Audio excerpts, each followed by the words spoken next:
Imagine getting a letter from Home Office saying that your stay in the UK has been cancelled. And this is not because of something you probably did wrong, but because your sponsor pulled the plug.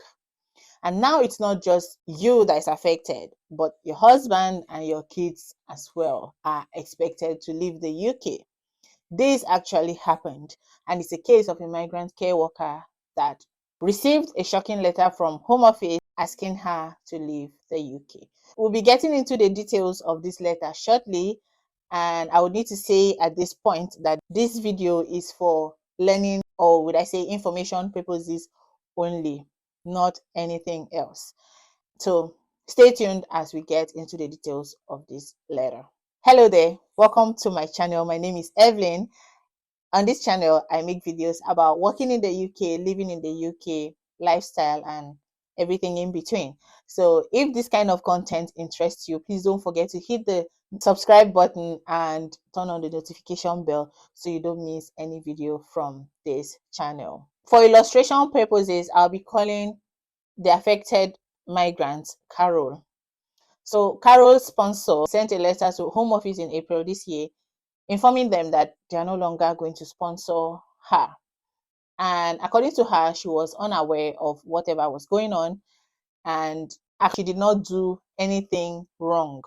But we all know that there's no smoke without fire. There is something that may have happened. Maybe she didn't take it seriously, or she didn't think that it could lead to something like this, but it definitely happened, and her sponsor sent a letter to Home Office. So we'll go into the details of the letter, and it says that you have permission until August 2025, and the current conditions of your stay will continue to apply until then. Please ensure you comply with these conditions. You have until August to either leave the United Kingdom or make another application. Now, she would have to either find a new sponsor to sponsor her if she wants to still stay in the UK. You do not have a right of appeal or administrative review against the decision to cancel your permission to stay. So she cannot even appeal. She cannot have any administrative review. It is a definite decision that has been taken. So something must have happened that may have prompted the employer to say, no, we are no longer having this person, so we are not sponsoring her anymore. We'll continue.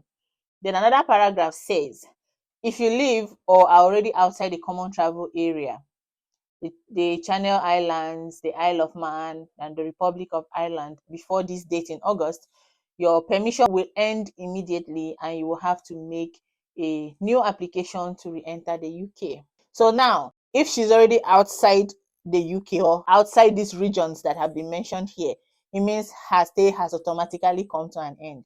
So if someone receives this kind of letter while you're out of the UK, most of the time, that is going to be the end of your stay. You cannot come back in. So imagine if this person had actually received this letter when she was in her country, and she was, maybe she just traveled for holiday, she was on annual leave or something happened and she was not here, and this letter came in because it was served via email. It wasn't even served, how would I call it? It wasn't like through a letterbox. So it was served via email, meaning that anywhere you are, you you can actually access your email from wherever. So you would already know that that is the end of your stay in the UK. And this is where it gets interesting, because you would think that if somebody's stay has come to an end, it's possible that maybe they'll have mercy on the children, allow them to stay because they've maybe had a life here or something, just a form of leniency or clemency, but sometimes it doesn't always follow that. So let's see this paragraph. It says that the following factors have been taken into account. You are a family of 4, including the names, the names of the children and her husband, blurred out for privacy reasons. Okay. The name of her employer is also blurred out as well. So I can call Carol's employer. Remember, Carol is not a real name. Carol is just an imaginary name we are using for this illustration. So let's say her care home is Compassion Care Home. So Compassion Care Home is no longer sponsoring you as a Tier 2 immigrant, and your permission to stay has been cancelled. The possible effect of this cancellation decision has been considered. You can see that they're taking this decision and actually considering the entire family, including her husband and her kids, because Compassion Care Home is no longer sponsoring her. Another paragraph says, you, your partner, and children would return to Nigeria. Apparently, she's a Nigerian. And as a family unit, and continue to enjoy your family life together. That's funny. I don't know. Well, I don't know why they would think that she would enjoy her life together. Well, it's I don't know how to express that so that I don't say the wrong thing, But saying enjoy together as a family unit after her plans have been cut short, I don't know. I don't know. I'll leave it like that so I don't say what might be insensitive. So you continue to enjoy your family life together. While this may involve a degree of disruption to family life, they actually agree. They acknowledge that this is actually going to disrupt their family life.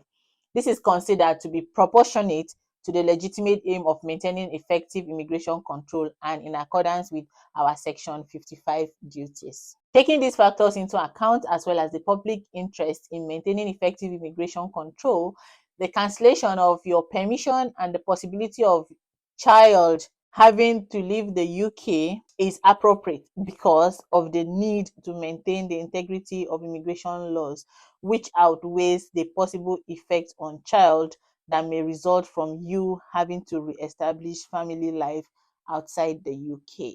So apparently the integrity of immigration laws outweighs any other reason that might want to make them consider maybe having the kid stay back or the husband. But at the end of the day, somehow following the immigration laws, it totally makes sense because she's the principal applicant. So everybody else is dependent on her visa. We'll say something about this at the end of this video. So don't go away yet because it's getting interesting. Then our aim is also to carry out enforcement of the immigration rules with the minimum possible interference with family private life. In as much as they are following immigration rules cover to cover, line to line, they are also considering not interrupting your family life, like a mom staying in Nigeria and her kids and her husband are here. They do not want to come in between that. So what God has joined together, let no man put asunder. Somehow they agree with the Bible. So this in particular is to enable a family to maintain continuity of care and development of the children in ways that are compatible with immigration laws. I don't have those laws. I would have read them out to you. Maybe in another video, we'll review some of these immigration laws for our own sake. Not because I'm an immigration lawyer or an expert, but knowledge of the law, ignorance of the law is not an excuse. So sometimes, even if you don't watch them in the video, go find them yourself so that you have an idea what to do and what not to do. So they said that it is generally accepted that the best interest of a child are served by remaining with their parent or parents. This represents the centrality of a child's relationship with their parents in determining their well-being, meaning that only a child's parents can actually take care of their kids.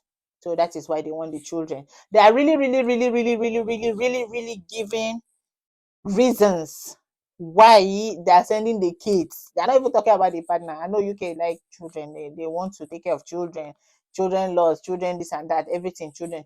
So you can see that they have taken almost how many paragraphs just to give reasons why they're actually asking the children to go along with her as well in this situation. So I have considered whether to exercise discretion regarding the cancellation of your permission. It is not considered that the circumstances in your case are such that discretion should be exercised in your favor because your sponsor notified the Home Office on 4th of April 2025 that they had withdrawn their sponsorship as you have stopped working for them. Now we know why. I have therefore decided to cancel your permission. Your permission is cancelled from 15 August 2025. Now we see the date. So she have Carol, remember it's not her real name, is given until the 15th of August to look for another sponsor or leave the UK. And we have also seen that the reason her sponsor gave or submitted to the Home Office is that she stopped working for them. Why? Why would you stop? I'm going by this letter. Mind you, the information there may be completely false, but I am going by what I have in hand. I'm not judging. I'm just using the information I have. And that is what I'm working with, because Carol said she did nothing wrong. But the employer has reported to Home Office that she stopped working. And that was since April. So if there is a problem in your employment and you are sponsored, like I don't want to imagine how a migrant that is sponsored will stop working for an employer and you have not sorted an alternative job. So if this was reported on the 4th of April, when was this letter served? April, May, June. So I would say about a month plus, and you've stopped working for your employer. Does that not tell you start looking for a secondary employment? And I would say before this thing was reported, things may have been happening, or she may have already stopped, and they may have maybe called her to order and try to talk to her what is going on. If that is the plan you have in mind, you no longer want to work for your employer, my sister and my brother, look for a secondary employment that will sponsor you. Other than that, just sit down and do your work. If you're having problems, if you're having problems at work, try to sort it with HR as much as you can. This is most likely a private care home. Or if you're a member of a union, try to use them also to see if this can be sorted out for you. Don't just think that you can just stop working when you're sponsored. Some of these places would not even some of these places, no place would take that, be it anywhere, even the NHS. You just cannot stop working. You're not off sick, you're not on mat leave, you're not on any form of authorized permission. You just stop going to work. They'll definitely report to Home Office. Although some places may take longer to actually finish the formal entries before they can report to Home Office, some of these private places are very quick. Why would you stop working for your employer if you have not found a secondary employment? I understand that some jobs are very difficult, but you either have to bear it and look for a secondary employment or be ready to leave. And this is also to tell us that just because you are sponsored or you're on a visa doesn't mean you're safe. This will be in another video. Let's go into the emotional details of it, because it's almost like you're walking on eggshells all the time when you're on a visa in this country, or when you're on any form of sponsorship. Sometimes you don't even know what what you're doing wrong, or something that you may be doing wrong that may actually land you in trouble. So the best thing to keep yourself safe is by following all rules. Keep to the rules. The rules are not harming us anyway. Just do your work for your employer. Also, know that your sponsorship can be withdrawn at any time. And sometimes you may not even know right away. Do you understand? And employers are legally required to report any changes in your status to Home Office. Say maybe you change the number of hours, you're working 37 hours and your hours have changed, they will have to report to Home Office. If you don't meet the salary threshold and maybe you change your hours, then you can no longer be sponsored. So employers have the rights and are legally required to do all of these things. So if you're on sponsorship, please try your possible best to keep to the conditions of your employment. Everybody that is employed in the UK have a contract. You always sign a contract before you start. Read through your contract and know exactly what it entails before you sign and start. Sometimes I know that most people are either rushing to get this sponsorship because they are running out of time, but it doesn't mean you shouldn't read the fine print. Read it, read every single thing, so that you're not falling short of anything and then you end up getting yourself into trouble with Home Office or your employer. Always stay in good communication with your employer. If something seems off, please always ask questions so that you know what is going on. If some of these things happen when you lose touch with your employer or lose touch with your manager, because the manager is the person that sees you almost on daily basis. So if there is something off, you should know and try to find out what is going on, so that if you know that something is brewing, you start looking for jobs like ASAP. Now we know that the UK, especially in England, they are mostly focusing on those that have lost their sponsor licenses. They are not really recruiting overseas care workers anymore. Use the opportunity and start looking for another job if care is something that interests you. And if at any point your employer even gives the slightest hint that your employment is probably going to end, you should seek legal advice immediately, because they will have the time to prepare your exit, but you may not have the time to prepare your exit because the government will give you 60 days at most to leave the UK. People have been here years and are still looking to land one job, and imagine you have 60 years. It takes a miracle and the grace of God, to land a job that you would actually enjoy within 60 days, because at this point anything goes for you. All right. So I feel very bad that Carol is going through this kind of situation, and I'm really hoping that she finds the help that she needs in landing another job. She should just try and get. There are so many care homes that, as I'm speaking, are still recruiting care workers. We know that the health and care industry, there's almost always vacancies, right? I hope that she would look wide and search wide to see where she can get another sponsorship for her sake and the sake of her family, so that there's no disruption of her plans. Carol's story can be any migrant's story. The rules are very strict, and just even one wrong move, even when it's not your fault, can send you and your family packing out of the UK. So stay alert, stay informed, and always have a plan B in mind. You will not go wrong if you keep to your employment contract and you keep to every bit of your visa conditions. You cannot go wrong doing the right thing, because you will always have a safe way out. At this point now, you can see that she doesn't have any right to appeal or administrative review. So you cannot stop working for your employer and you expect that the government will have mercy on you. You're here to actually work and earn your stay in the UK. So I'm wishing Carol the best. If this is your situation, I'm sorry you're also going through this kind of thing. I hope that you find a job soon, and wishing you all the best. Bye.